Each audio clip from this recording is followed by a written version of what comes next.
Στο σημείο αυτό να καλημερίσω τον κύριο Δημήτρη Αντωνίου, γιατρό από τη Χαλκίδα, την ωραία Χαλκίδα. Καλημέρα, γιατρέ μου. Καλημέρα. Καλή χρονιά. Ευχαριστώ πολύ.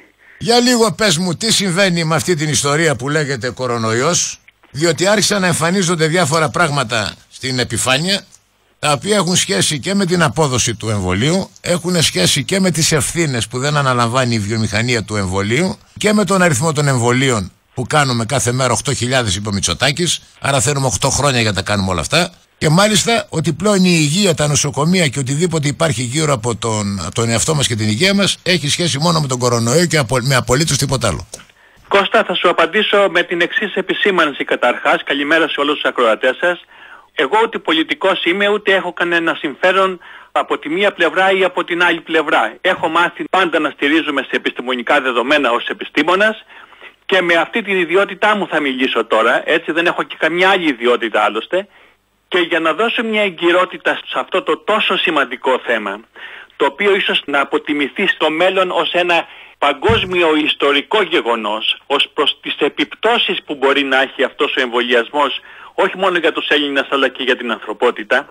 Για να δώσω λοιπόν εγκυρότητα σε αυτό το σημαντικό θέμα, σε όσα θα πω, θα πρέπει να πω στον κόσμο, όχι για να πάρω κανένα μετάλλιο γιατί δεν το χρειάζομαι, έχω διδακτορικό στο θέμα της μοριακής ανοσολογίας, δηλαδή ακριβώς το θέμα αυτό του συγκεκριμένου εμβολίου και των επιπτώσεών του.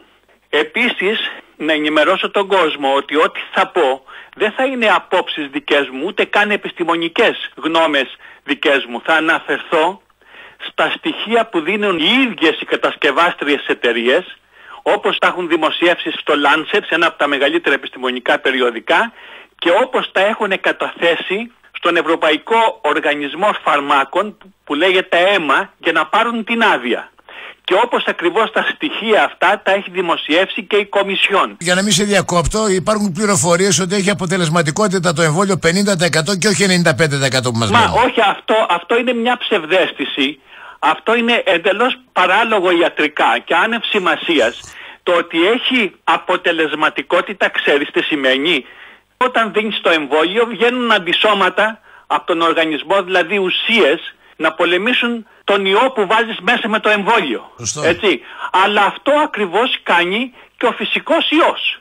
Όταν λοιπόν μολύνεσαι με τον φυσικό ιό, βγάζεις αντισώματα. Αυτά τα τεστ που κάνουνε ανιχνεύουν τα αντισώματα, τις ουσίες που βγάζει ο οργανισμός εναντίον του φυσικού ιού, και έτσι βγάζει και εναντίον του εμβολίου. Ωραία. Το ότι είναι αποτελεσματικό κατά 50-90% το εμβόλιο είναι μια ψευδαίσθηση, ένα θέμα που δεν έχει καμιά σχέση με την πραγματική προστασία που μας προσφέρει. Μπορεί να κάνεις το εμβόλιο, να βγουν αντισώματα εναντίον του ιού του εμβολίου, έτσι. Διότι με το εμβόλιο σου βάζουν ιό μέσα. Θα τα πούμε. Συμφωνώ απόλυτα, μισό λεπτό λίγο, αλλά οι συνάδελφοί σας κάθε μέρα βγαίνουν και λένε, λένε θα κάνεις το εμβόλιο, αλλά θα φοράς και μάσκα. Μα λένε ψέματα ότι δεν είναι ιός. Για ποιο λόγο τα λένε αυτά τα ψέματα? Γιατί κύριε, κοιτάξτε, ο καθένας έχει μια τιμή εξαγοράς του. Μάλιστα. Τη συνείδησής του.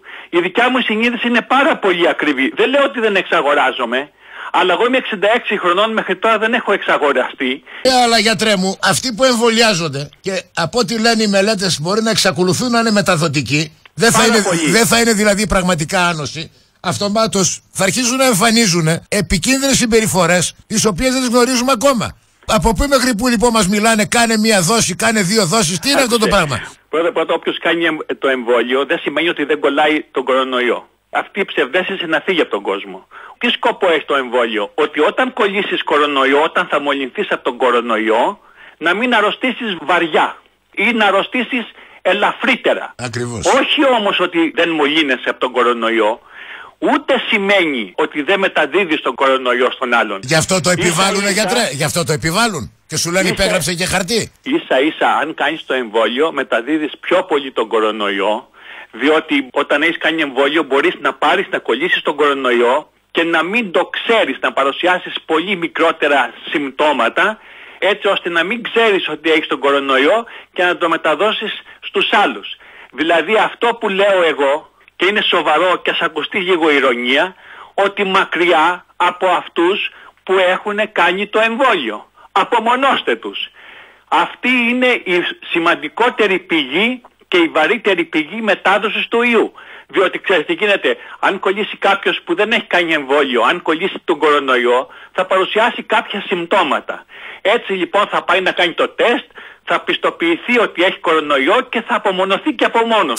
Θα σας διακόψω πάλι, γιατί έρχονται μηνύματα συνέχεια. Γιατρέ, μισό λεπτό λίγο. Σύμφωνα με αυτό το οποίο λέτε, θα πρέπει να δώσουμε και μια κυρωτική διάσταση και σε όλα τα άλλα τα εμβόλια που κάνουμε, όπως είναι της γρίπης, του πνευμονιόκοκου, της έρπης, της πολιομιελίτιδος, ξέρω εγώ. Όλα αυτά τα εμβόλια έχουν τους κινδύνους τους. Δεν έχουν καμία σχέση. Μήπως το εμβόλιο αυτό έχει χρόνο για να βελτιωθεί? Γι' αυτό υπάρχουν αυτά τα εμβόλια που είπες, εκτός της γρίπης, τα υπόλοιπα είναι ωφέλιμα, χρήσιμα, και αν έχει προσφέρει κάτι ιατρική στην ανθρωπότητα, είναι η αντιβίωση και τα εμβόλια.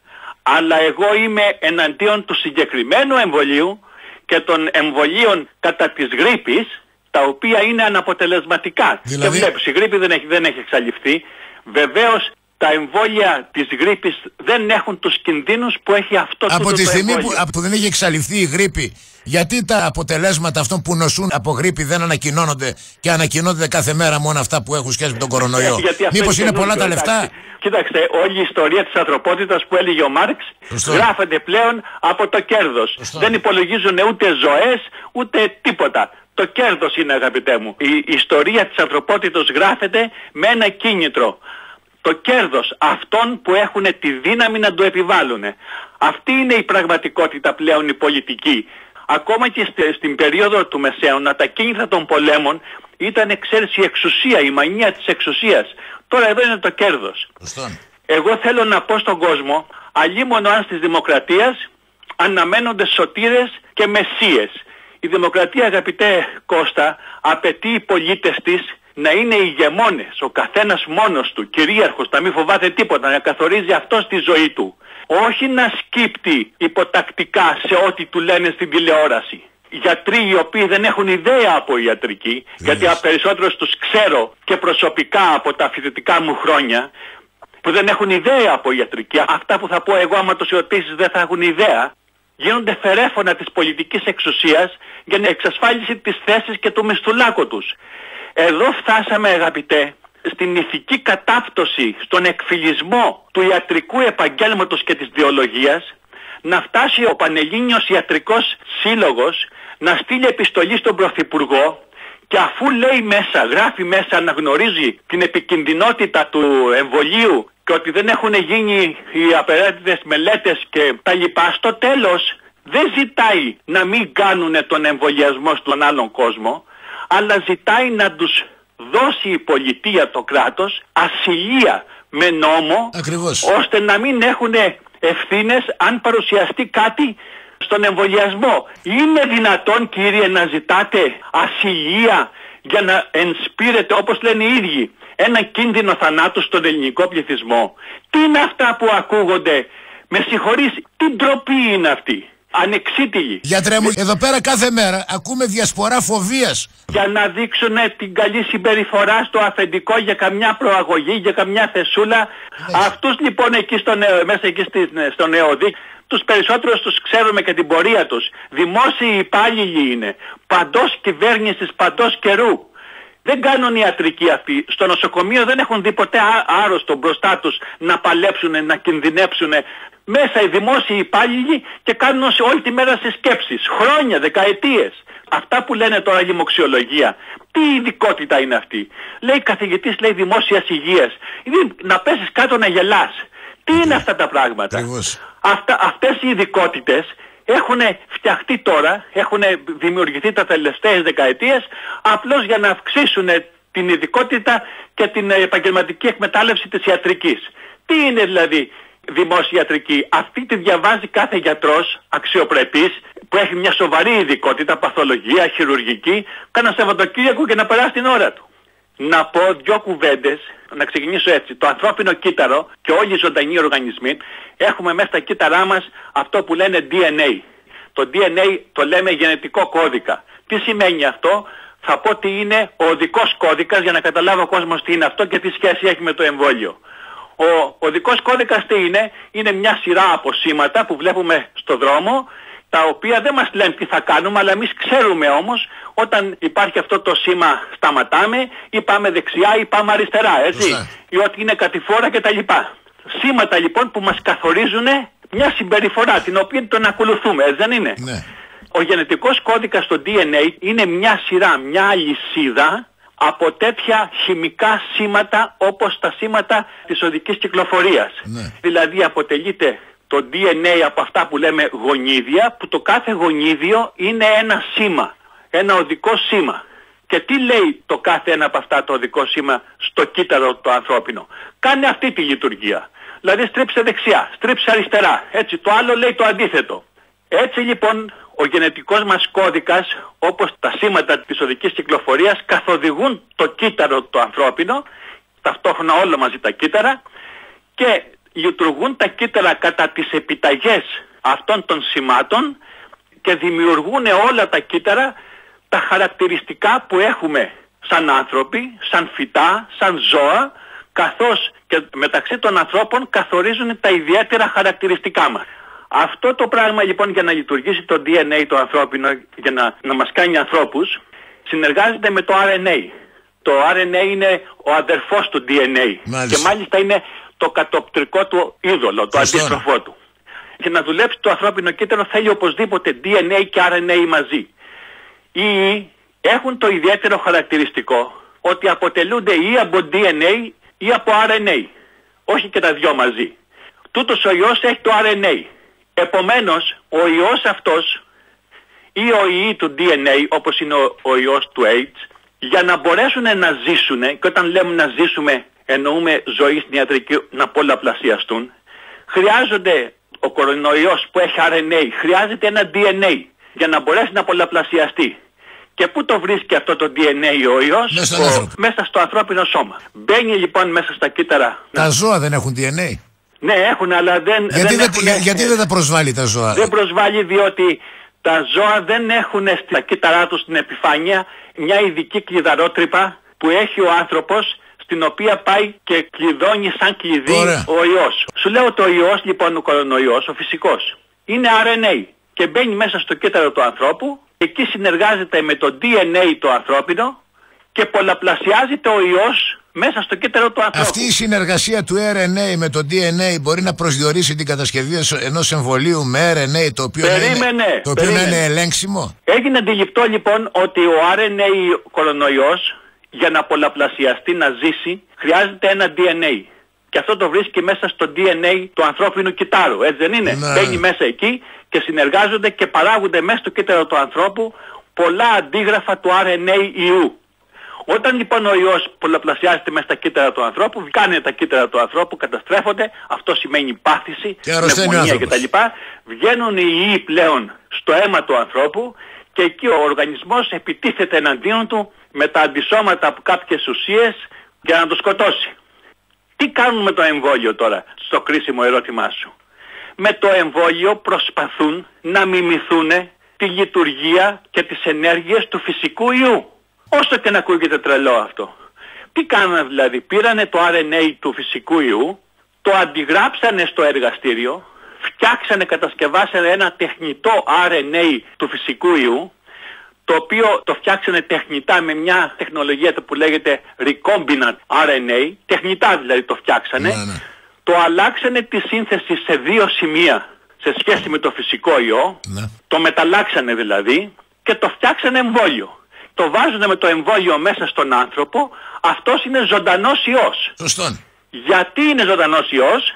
Διότι πάει στο ανθρώπινο κύτταρο, όπως είπα, βρίσκει το DNA του κυττάρου, του ανθρώπινου, και πολλαπλασιάζεται σε πολλά αντίγραφα. Το RNA του εμβολίου. Αυτό το πράγμα θεραπεύει? Πρόσεξε. Όχι βέβαια. Και δεν είναι ότι πολλαπλασιάζεται το RNA του εμβολίου μέσα στα ανθρώπινα κύτταρα, αλλά παράγουνε μαζί με το ανθρώπινο DNA και ένα προστατευτικό κάλυμα που λέγεται πρωτεΐνιες, προστατευτικό σαν δέρμα, το οποίο περικυκλώνει, καλύπτει το RNA του εμβολίου και έτσι το κάνει πραγματικό ιό και μπαίνει στο αίμα του ανθρώπου. Ο ιός αυτός λοιπόν, το εμβόλιο λοιπόν, το RNA, το τεχνητό του εμβολίου, μπαίνει μέσα στο ανθρώπινο κύτταρο και εκεί ενεργεί, έχει την ίδια λειτουργία και αποτέλεσμα όπως το RNA του φυσικού ιού. Παράγει δηλαδή πολλά αντίγραφα του εαυτού του και παράγει και μια πρωτεΐνη S που το περικυκλώνει για να το προστατεύσει. Σε ρωτώ, δεν έχεις ακούσει που λένε ο Σύψας και όλοι αυτοί εκεί η παρέα ότι το εμβόλιο δεν περιέχει ζωντανό ιό? Το έχεις ακούσει? Ναι. Ωραία, σύμφωνα με αυτά που σου λέω εγώ, αποδεικνύεται ότι είναι ψεύδος αυτά που λένε. Ακριβώς. Και το ερώτημα είναι γιατί λένε ψέματα? Διότι ξέρουν την αλήθεια πόσο δυσάρεστη και επικίνδυνη είναι. Και αυτά θα επαναλάβω, αν θα μπουν στο blog μου, στο η Ζωηδοσία, το οποίο το λέω εκ των προτέρων δεν έχει καμία διαφήμιση και επομένως δεν το διαφημίζω για λόγους κερδοσκοπικούς, αλλά για λόγους ενημέρωσης, θα δείτε εκεί, έχω φωτογραφίες της μελέτης μου που έχω αναρτήσει, ότι αυτά που λέω, το πώς παρασκευάζουν τον ιό, πώς τον βάζουν μέσα στο εμβόλιο και τι λειτουργίες κάνει ο ιός του εμβολίου στον ανθρώπινο οργανισμό, τα λένε οι ίδιοι. Οι κατασκευάστες εταιρείες και η Ευρωπαϊκή Επιτροπή και ο Ευρωπαϊκός Οργανισμός Φαρμάκων. Οι ίδιοι τα λένε. Αλλά στην τηλεόραση τα κρύβουν. Ακριβώς. Και κανείς φυσικά κόσμος δεν το διαβάζει γιατί είναι δύσκολα, είναι στα αγγλικά που να τα καταλάβει. Έχετε δίκιο. Επομένως εδώ καταλήγουμε ότι βάζουν ένα ζωντανό ιό μέσα στο εμβόλιο για να μιμηθεί το φυσικό. Και βέβαια όταν βάζεις έναν ιό μέσα με το εμβόλιο, βάζεις μέσα και τον ενδεχόμενο κίνδυνο να σου παρουσιάσει το ίδιο το εμβόλιο την ίδια παθογένεια, την ίδια αρρώστια, την ίδια ασθένεια με το φυσικό ιό, έτσι. Οι ίδιοι είναι.